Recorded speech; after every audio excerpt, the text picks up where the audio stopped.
Hello, everybody. Welcome back once again. The Intent to Injure podcast, week number 4 recap. Eric and Austin coming to you once again on this beautiful Monday here in Pittsburgh, Pennsylvania. We are today brought to you by Rock and Refuel, the official protein drink of the Intent to Injure Fantasy Hockey League. Drink early, drink often. And Brugger's Bagels for all your non-Chipotle needs. So another week here in the books for the Intent to Injure League. Have to say, feels good being on top with the week high. Knew my team had potential. Glad to see myself come through with a big week, although you're on top overall. Yeah. We will jump into our individual matchups here in just a little bit. We have another guest appearance today in the podcast. Mm-hmm. The interview was actually pre-recorded due to kind of some scheduling quirks, if you will. So we will have a special guest joining us here coming up in the podcast. Also going to break down some of the news and notes in the NHL, and then, of course, we'll be recapping throughout the week that was in Fantasy Hockey Week number 4. So let's get right into it now. We seem to start off with my game every week just because it's the first one on the page, but let's start off with somebody else this week. We will start off with Madonna Auto Goal 95 versus Scratch My Back Barkov. This was Johnny Zaleski versus Jacob Boss, a game in which Madonna Auto Goal 95 comes away with a big victory. The final score 131.8 to 100.4. Madonna Auto Goal getting their third win of the season. While on the other hand, Mr. Boss, third loss on the year, third consecutive loss. I was gonna say, yeah, he started out really well, and then he's kind of failing. Yeah, it's been a rough go for the Boss, man. But Madonna Auto Goal, relying on his heavy hitters here to get the job done. We talk about the same guys every week. Two guys wearing the black and Vegas gold, helping out Johnny Z. Those guys, as you probably already know, Sidney Crosby, 20.8 points on the week. And the big man, Marc-Andre Fleury with 25. What did he have, 3 shutouts this week? A couple back-to-back? 3 shutouts in a row. Rutherford better sign him, like, ASAP. Like, how much, I mean, for every game that you wait and he just shuts out another team, gets another win, you realize that's just more money that you're inevitably going to have to pay him. Yeah, I don't know why they haven't done it yet. If they don't do it, it'd be hard for me not to root for the Penguins ever. But if they don't do it, it would piss me off to the point of I would reevaluate how much faith I have in the front office. Right, but they've already come out and said, Rutherford's come out and said he's signing him. As long as Rutherford's there, Fleury's going to be the goalie. So they're going to do it. It's just a matter of much and when. Yeah, they're going to waste so much freaking money. Sign him now. Yeah. I don't know. I mean, I would have Fleury up in my office yesterday signing papers. In hopes we're already a little cash is a little tight this year for the Pens organization. We couldn't even afford to pick up Bissonnette to throw on the fourth line right now if we wanted to. So I don't think I wanted to, but yeah, I agree. Yeah, he needs to be signed. It's ridiculous that he's not. The money issues are there for the Penguins. They've been well documented, but this needs to be done. You're not going to get a better goalie to come in here. We'll leave it at that. I just hope that deal gets done soon. Right. Looking at what went wrong here for Scratch My Back Barkov. Has he been starting Barkov, or did he drop him? He didn't start him one night. I know that. Where is he? Oh, that might have been last year. I think he dropped him. I think I saw that he dropped him. I think that warrants a name change. Yeah. Would you agree? Mm-hmm. If you don't have him in the lineup anymore, and that might be some karma coming back your way, boss man. He barely cracked 100 this week. Looking up and down the lineup here, I see a couple minuses. -1 for Martin St. Louis, -2.2 for goaltender Braden Holtby. A goose egg out of Christopher Kreider, -1 for Matti Niskanen. So not a strong week, and it's been a kind of a downhill slide here for Jacob Boss, who will lose his third straight game. He's at 1-3. Johnny Zaleski, Madonna Auto Goal 95, is at 3-1 on the young season. Yeah, no. So Johnny's coming back, and maybe he'll salvage his fantasy football, as he put it, crap season. Yeah. In hockey. A season in which he claimed is an all-out reverse in fantasy football. All-out Revert. He's got a 1-7 team, I believe, soon to be 1-8 team over in the fantasy football league. So hoping this goes better for him. Kind of the same deal for me. It's been the fantasy season from hell for me. Well, not from hell, but it's been a lot of mediocrity this year.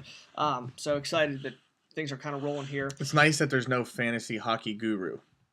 That makes me happy. Yeah, we all had to do it ourselves, and it's turned out well for everybody. And that's a guy that we rely on for fantasy football advice, by the way. Sorry for that plug. Moving on. Anyway, next matchup here, the Jonathan Quickies versus the Ott Man Out. This was Sam Mendelson versus Kurt Ott. The Ott Man Out, a team that we've been high on this year, with a bit of a down week here, as the Jonathan Quickies come away with a big victory, 118.6 to 87.2. Before I even look at the numbers here, you got to imagine Patrick Hornquist for the Quickies is just a stud, a beast. He's putting up points left and right. I'm looking for him here. Yep, 20.3 points this week. That's amazing. I mean, unbelievable. That is amazing. I stand by that being the pick of the draft. Here's another little topic of conversation. And we got into it a little bit with Brent on the interview we're about to play. I guess I just gave away our guest speaker. But Spoiler alert. I look at the Mendelson lineup here. He's got Henrik Zetterberg, who has 14.5. And these Red Wings, who everybody's kind of cautious to draft, kind of wondering when are they going to slow down. You know, injuries are a factor. Age is a factor. But they just seem to be able to get it done each and every year. These guys are machines. I wouldn't say I was as down on Zetterberg as I actually was on Datsuk. You'd be surprised. I remember we had made a over-under on Datsuk playing more than like 55 games or something, and I think like the under, I said under before you could finish the sentence. But that team's good. They're just like lack a little bit of something. It's almost like I remember, like everyone remembers like the Zetterberg Datsuk, that connection with Franzen, and who else was playing in those games? Like, I mean, Cronwall, but Cronwall's still there. But like when the Penguins were in the cup against Lidstrom. Lidstrom's gone. I mean, that are still there. Like Yuri Hudler's gone. Like all these, so it's almost like this team is so new. I mean, now they're running out the lines of like Gustav Nyquist and Justin Abdelkader and Glendening, and these players are really good, but they're so young, you don't know too much about them. So it's almost like I didn't see the Detroit having as much line support for their star players, but they're meshing well. Yeah, it's amazing how they keep getting the job done. They don't have a bad year. It's unbelievable. Yeah. And another thing here, as I look up and down the Quickies lineup, TJ Brody, the Calgary defenseman, with 15.5. I was even up on the message boards preseason saying you don't win championships with Calgary Flames. That was directed at me. Directed at you, yeah, of course. You drafted like 2 or 3 of them. But they've actually been good. Some nice fantasy plug and play so far this year. I mean, I can't even believe I'm sitting here saying this, but 15.5 out of him. It seems that all these Calgary players are putting up some fantasy points. So kind of a pleasant surprise for all the Calgary Flames owners out there.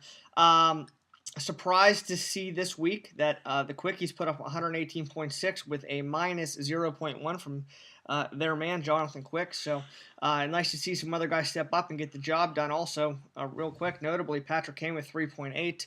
The Blackhawks, a team that I talked a little bit about in the preseason podcast as being a touch overrated. I still think they're a playoff team, but I don't understand or get all the hype. I think it's a little overblown, especially in Pittsburgh, I think, because we see the parallels between their team and the Pens, and everybody always wants to make that connection.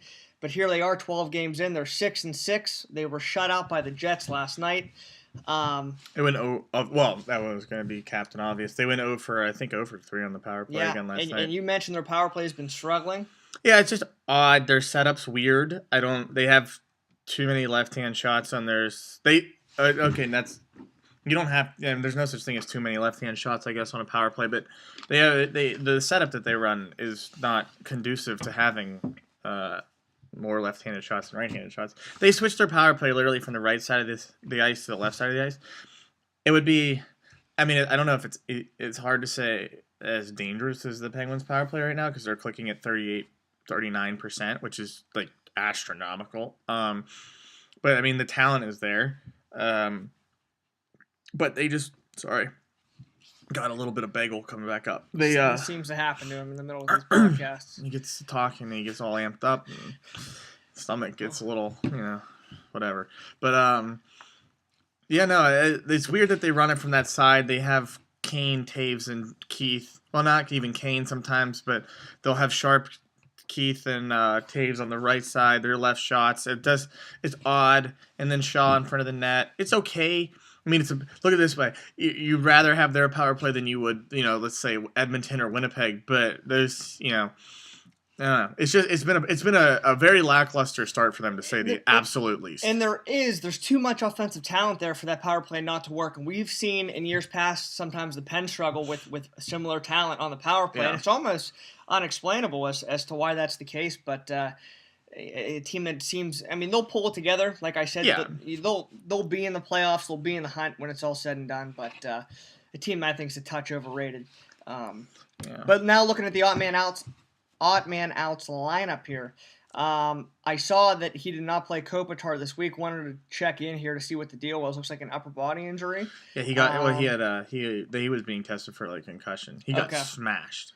Yeah, I did not see the play. I was wondering why he didn't get a start in the lineup this week for the odd man out. But if you look up and down this lineup here, he's got a lot of guys between 0.3 points and 1.5 points. 4 guys that fall in that range, so not getting enough production out of the depth in his lineup here.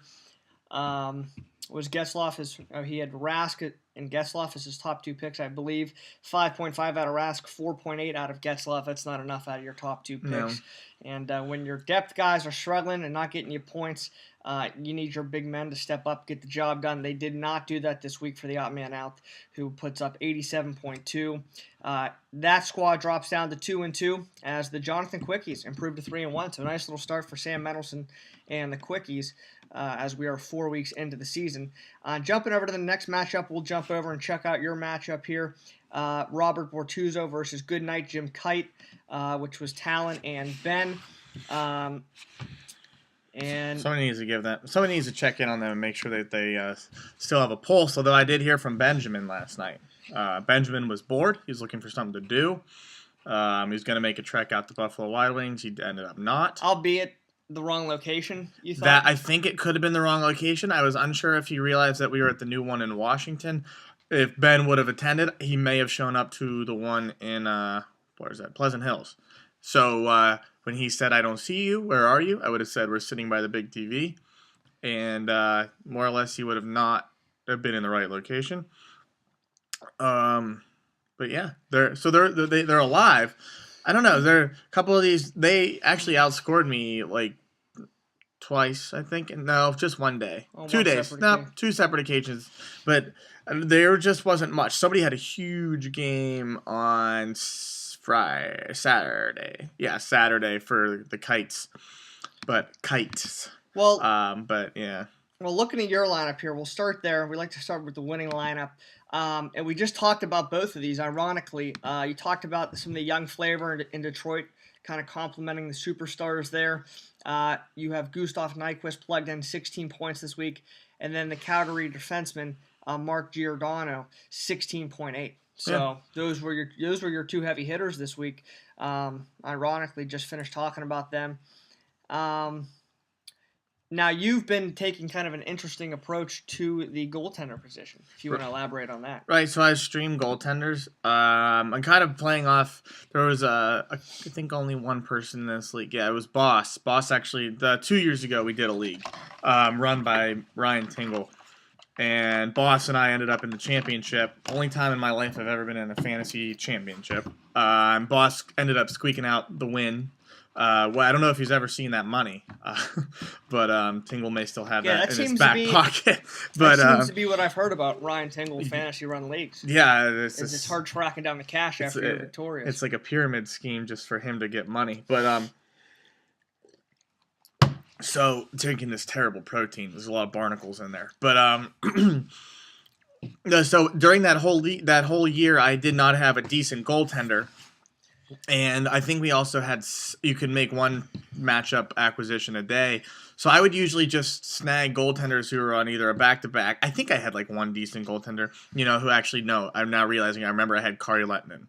But I had no one in the other spot. I think I had whoever the backup was at the time in Boston, that Kudobin, I think was his name at the time. And so every week I would just kind of like look at the Daily Faceoff website, what goalie was confirmed to be playing, and just kind of like plug and play them. And I always have like one player position that I would like be okay with dropping with the hopes of maybe picking him up again the next day if I really wanted him back. And it seemed to work. Starting to work this year. I kind of liked having Bobrovsky there as like my number one, but now I have Emery, who's like a real hodgepodge number one, and Curtis Michelini, who's like the ultimate hodgepodge number two. But the nice thing is I picked up Jonas Hiller, and he has turned out to be like one of the best goalies in the league, actually. He's 8 games, 5 wins, not almost a 9.4 save percentage and a goal 1.8 goals against. Yeah. Only problem is Calgary isn't exactly the most high-powered offense. Lots of young players, so you may lose a game 2-1, unfortunately. Yeah. But not a terrible start for Calgary, right? Who's gotten more airtime than I think we could have ever anticipated at the start of the season on this podcast. Yeah. But staying on the topic of goaltenders here, as I look down Goodnight Jim Kite's lineup, once again, guys, make a trade. Do something. You can't literally sit there and let this happen week in and week out. Just do a shakeup. Craig Anderson, minus 0.5 points. Mike Smith, minus 2.9 points. Just once again, just killing your team by not having a goalie.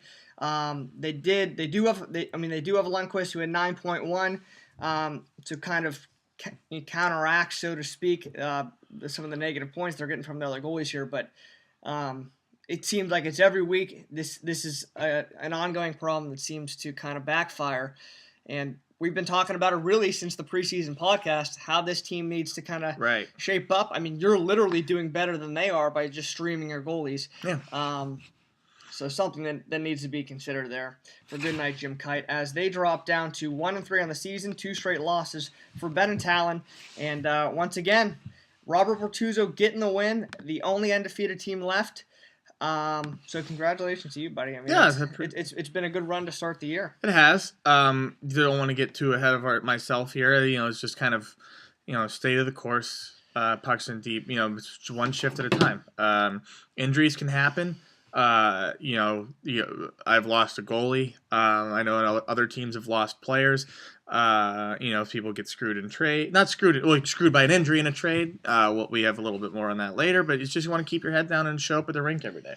You put your pants on one leg at a time, and, after the game, you're never too high or never too low. And that's, it's obviously a good approach to the season. Now, you're on pace to win the season. We talked a little bit about, you were just referencing the Ryan Tingle Fantasy League, so I figured this would be a nice time to plug in the guys who have not paid for the Fantasy League yet. You're actually one of them. I've yet to see your fantasy cash. Oh, okay. $20 buy-in. So I have not gotten money from you, from Ben and Talon. From you guys, it's $10 each. From Kurt Ott or Sam Mendelson, although they don't live in the area. So if either of you guys are back around anytime in the near future, I'm sure if Sam's back, I'm sure I'll be seeing him. Kurt, I'll probably get a text from Kurt saying, and this has been an ongoing thing with Kurt now for about a decade, I'll be at a Pens game, and I'll get a text out of nowhere from Kurt asking me how the nachos are that I'm currently eating. He despised you. Oh yeah, he knows where I'm always at, and I'll switch it up on him. I'll get student rush tickets. I haven't even told him that we've changed regular season ticket seats. That is true. He'll find me, and I'll get that text. So I'm sure I'll run into him at some point at a Pens game. That's almost odd. I mean, I've come to kind of I look forward to it when I go to games. Like, when am I going to get that text from Kurt saying, like, He's always peering around. Yeah. Yeah. So he'll keep you on edge. That's for sure. Keep you on your toes. So the next matchup we'll jump into here is the Real Deal Neils versus The Price is Right. I've already kind of spoiled it. We do have an interview we're about to play here with The Price is Right owner Brent Mansfield. Brent got his first victory of the season, 138.1 to 102.3 over the Real Deal Neils and Robbie Wright. It was a big week out of Pavel Datsyuk that kind of kick-started the Price is Right season, and they were formerly named the Lollipop Guild. And I mentioned the trade, which we'll get to here in just just a little bit. So we did see a name change out of Brent from the Lollipop Guild to the Price is Right. So we will be referring to his team name as that moving forward.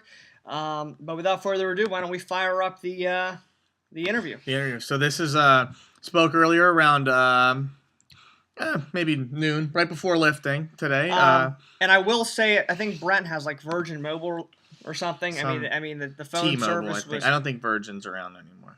Is it? I mean, I was just trying to name the shittiest cell phone provider service I could think of. Sprint. Because like he'll jump, he kind of jumps in and out a little bit here. We kind of have to like guide him, like what did you just say? So just a kind of a prerequisite to this interview. So, but here he is, Brent Mansfield. Here we go. Alrighty, now joining us live.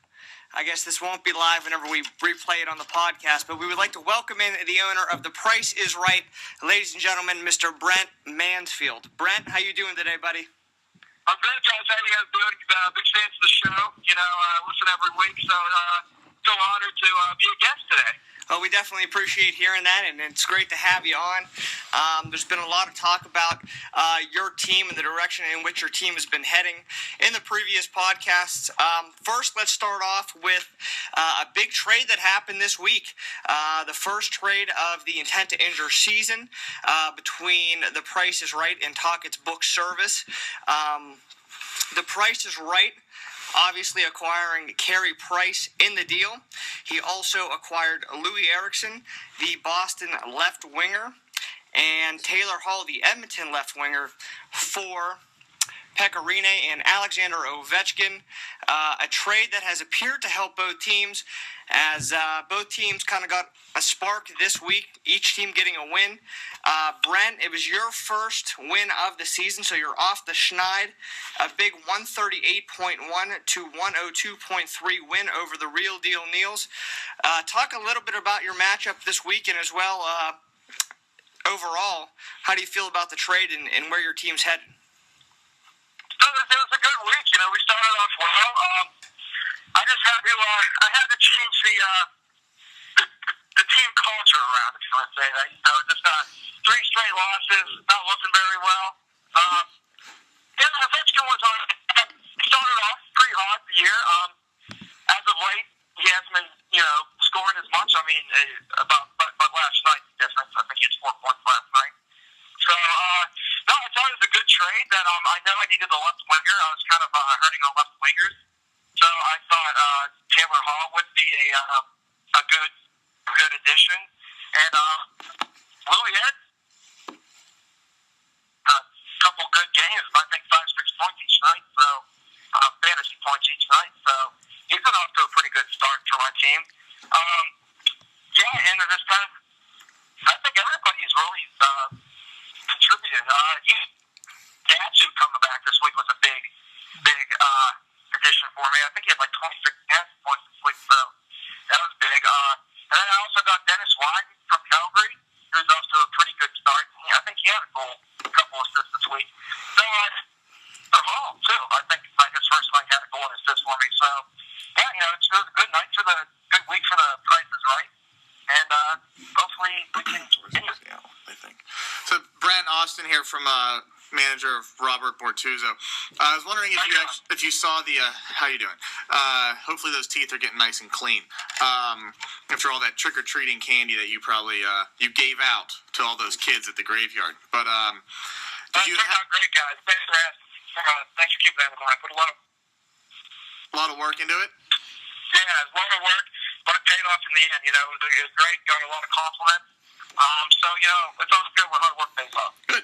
I was just wondering, did you happen to see Taylor Hall's most recent injury by chance? And he may be out 2 to 4 weeks with an MCL sprain. And if how you think you may, kind of go forward from here and replacing him in your lineup? He was probably a big piece, and I guess maybe it's not the worst thing in the world as you gave up Ovechkin, but he's been very dull recently. But what are you thinking about going from here on out with your left wing? I don't, that's kind of sad news here that he's going to be out 2 to 4 weeks. But hey, what are you going to do? I know Vanek scored his first this week, so maybe he's going to be off to a little start here.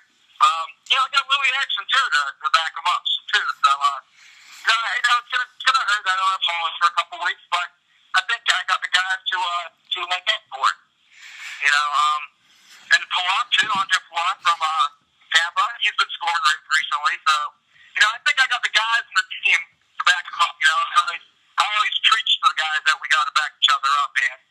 that's what we did this past week, and hopefully we can continue to do it now that Taylor's out for a couple weeks. Yeah, and that's really what good teams do. You got one guy that goes down, and somebody else steps up. Brent, before we let you go, we did talk a little bit about it in the last podcast that there was a closed door meeting for the formerly named Lollipop Guild. Can you give us some insight as to what was going on in the room, what was going on in the meeting, and how that kind of propelled your team to your first win of the season? Yeah, it was quite the emotional meeting. It was a lot of frustration. We could let it all out, But everybody wanted this change to happen.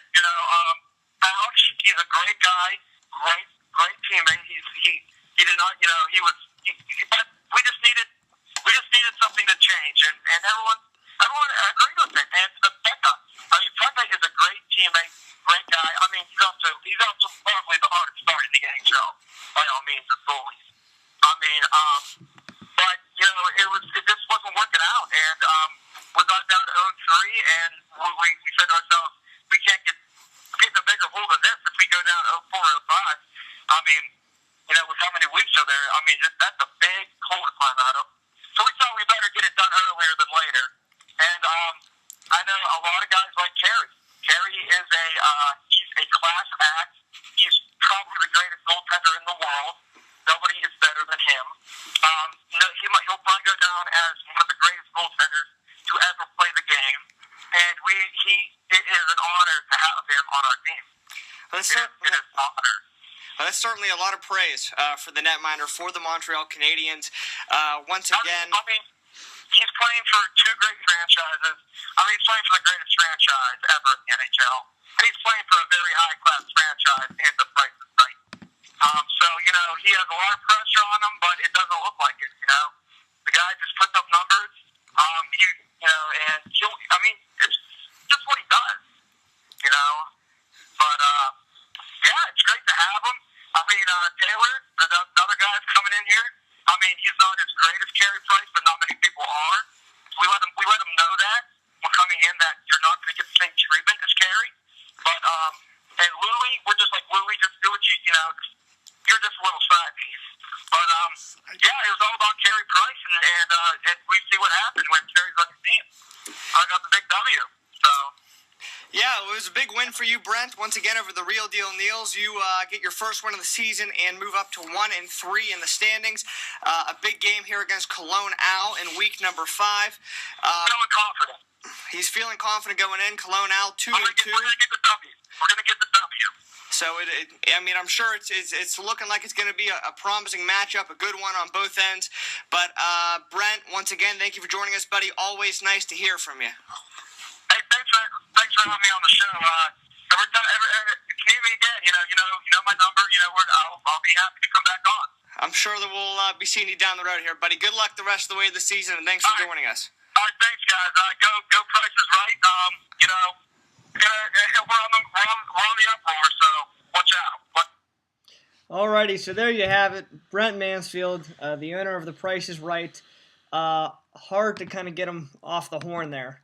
The kid loves to talk. He also texted me. He wanted me to mention this real quick. Oh, that's right. We got that. Yeah, he forgot to say this in the interview. He wanted me to say, Lou is the man, referring to Roberto Luongo. Go Cats, playoff bound. Brent, for some reason, thinks that the Panthers are going to make the playoffs. Brent, I know you're listening, buddy. Let's put a little wager on it like we always do. You've burned me a couple times. But there's no way that the Panthers make the playoffs. There's no way. In that same token, talking along the lines of wagers, it has been well documented. It seems to be talked about every week. I feel that I need to address it once again. The wager between myself and the Real Deal Neals owner, Robert Wright. Once again, the wager was over under 29 goals for James Neal. He gets another 2. And the thing about James Neal, which puts him at 7, the thing about James Neal is Robbie Wright, when he came on last week, the podcast, what did he say? There's like a 20% chance any given night that he comes out and has a multiple goal game. It seems that when Neal scores 1, he typically scores 2. That's just how he is. So you'll see him go 5 or 6 games without a goal, and then he has a 2 or 3 or even a 4-goal night. I mean, that's just kind of the player that he is, really streaky. But that wager early is looking like it might be backfiring on me because he's kind of he's on pace for what's got to be close to 50 at this point, with 7 through 11 games already. The one thing I did underestimate about this wager was, although the Nashville kind of has that anemic offense, they really don't have much going on there. There is a new coach, and somebody has to score. Yeah. And he's obviously on the top power play unit. He's going to get, an abundant amount of chances. So I'd be lying if I, was saying that I'm not a little nervous about this wager. But you never know. Like I said, he's streaky, so I'm hoping he slows down a little bit here. He did have 17.5 fantasy points, good enough to be the top scorer on the Real Deal Neals this week, who had a little bit of a down week. We said Carey Price's team, the Price is Right. Brent Mansfield gets his first win of the year. He's up to 1-3. And the Real Deal Neals, after getting their first win of the year last week, come back and lose. So he's down to 1-3 as well. Not a strong start for his squad either. Now into the final matchup. Talkage Book Service versus Cologne Owl, Colin Fawcett. This was a slugfest. The highest scoring matchup of the week. The final Talkage Book Service 172.4 to 139.8. Nice to see my team come alive. Mm-hmm. I attribute a lot of that success to my goaltending. I actually, since we made that trade this week, I was able to sneak Carey Price in as well. So had 4 goalies giving me points. Rene 11.8.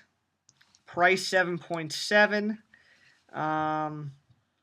Where are my other goalies here? Elliott 10.2. Elliott 10.2. No.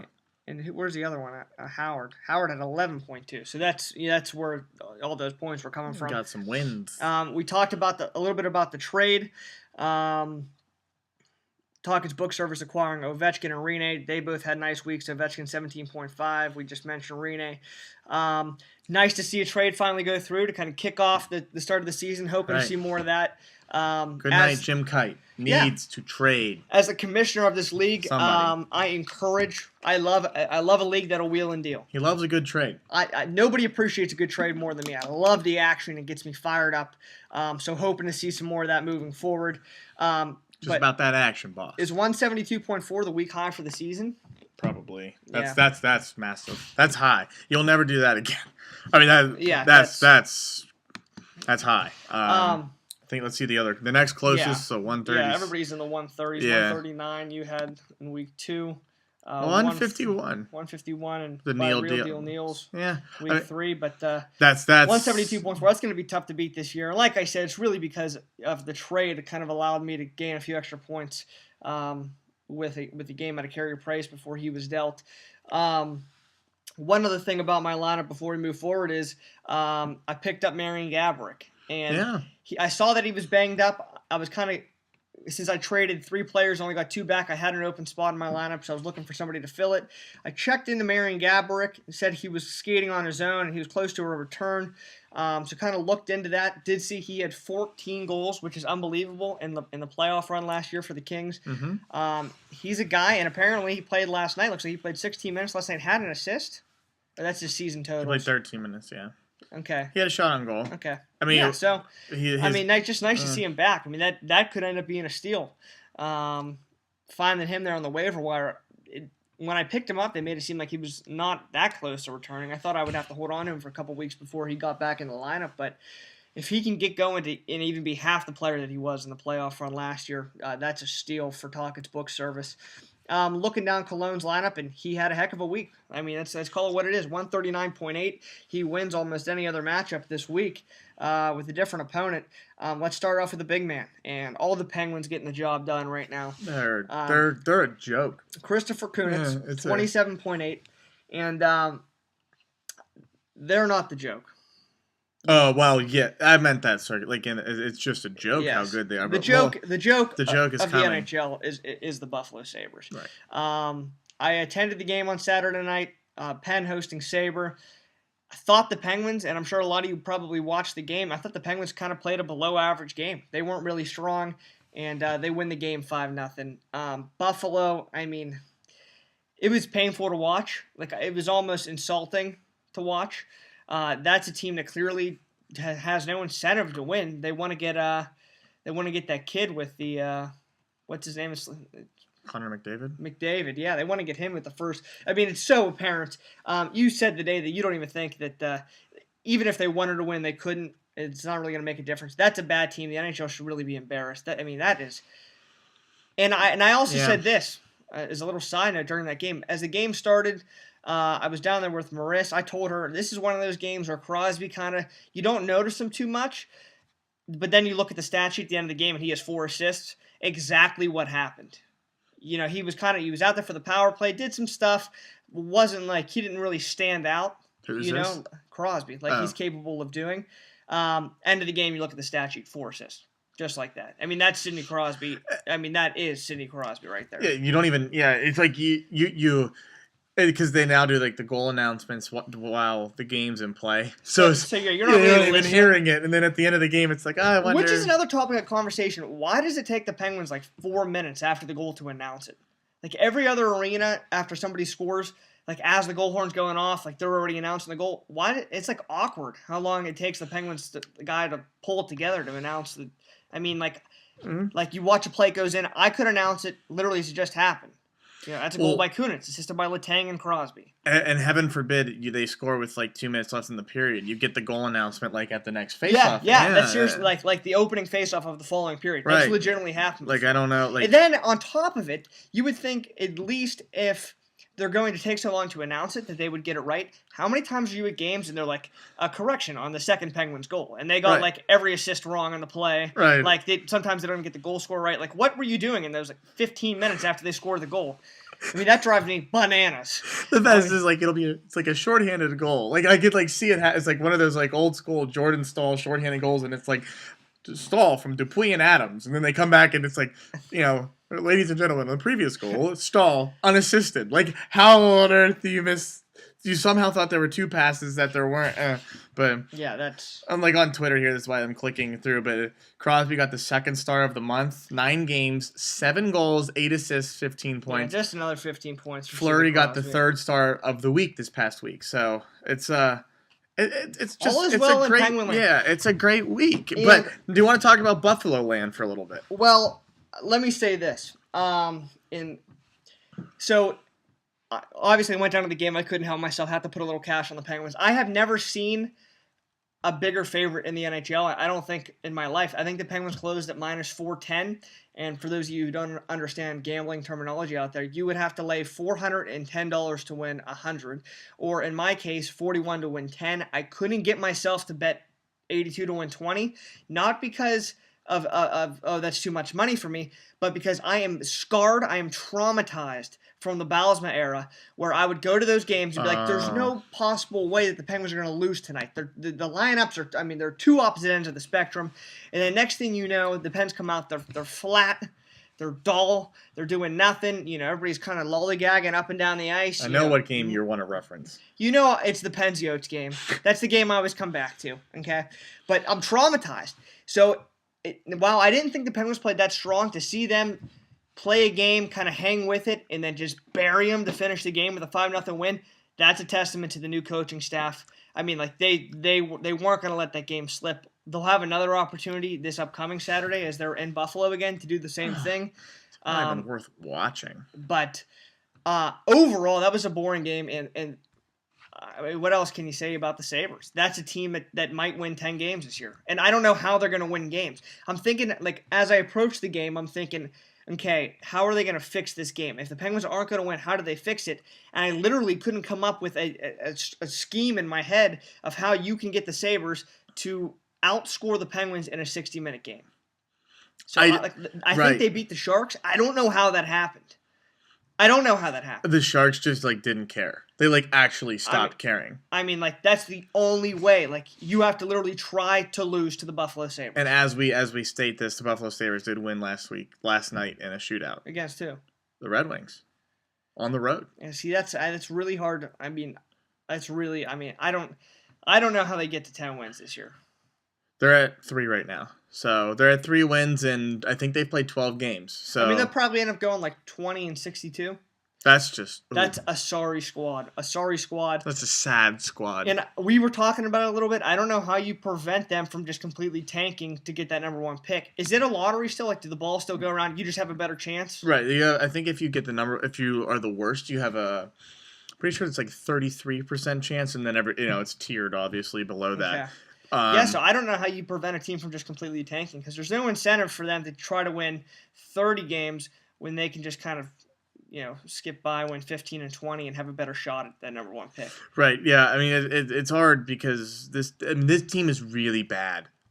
Matthew Stafford is leading their team. No, Matthew Stafford. I think it's Ennis, they were saying, or has like a third of their goals. They had like 12 goals going into the game against the Penguins. They had a game where they only had 10 shots on goal. That was against the Penguins.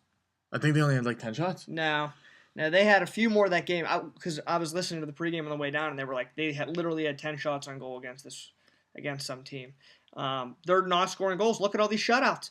They've been shut out against Florida. Sorry. Yeah, you clicked out of it. I just wanted They've been shut out 3 or 4 times. I'm now intrigued to see how many shots on goal they had. Yeah, it was maybe about 15, 18 16, 17, shots on goal. 18.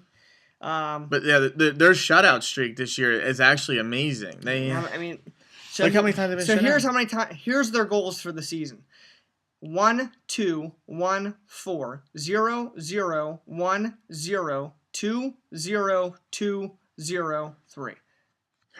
And notice 2 of their goals aren't goals because they're just shootout wins, Yeah. so you get the extra thing. Yeah. Oh. So I mean, that's a team that's going to be.